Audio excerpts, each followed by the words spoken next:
injection molding is a quite complex manufacturing process that involves many different physical and chemical mechanisms. Then it's necessary to have a tool that allows to consider all these physical mechanisms inside the process. The main objective is to assess process feasibility, and simulations allows to do that in a virtual environment.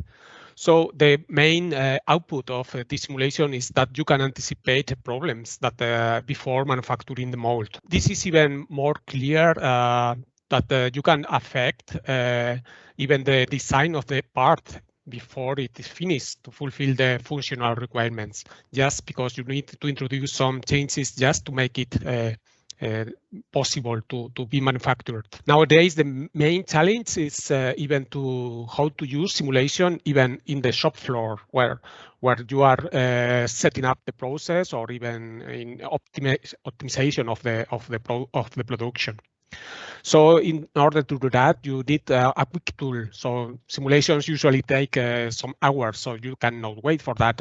And then you need something else to run simulations in real time. That's why in imPURE, one of the key technologies we are going to use is to create reduced order models that help us to have information in real time. Cooling time is really the longest part of the injection molding cycle, so it's critical, it's crucial, and affects a lot on the production rate and the cost of the manufacturing process. So to reduce the cooling time, you need to have a good design of the mold, in particular of the cooling system.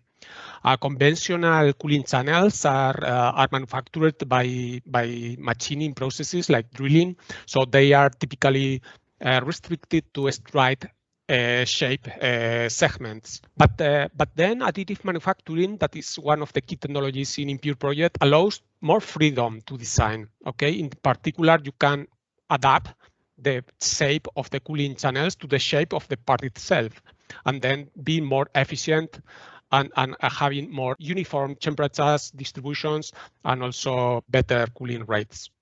So this is something that can be also supported by simulation, analyzing different configurations and choosing the right conformal cooling configuration.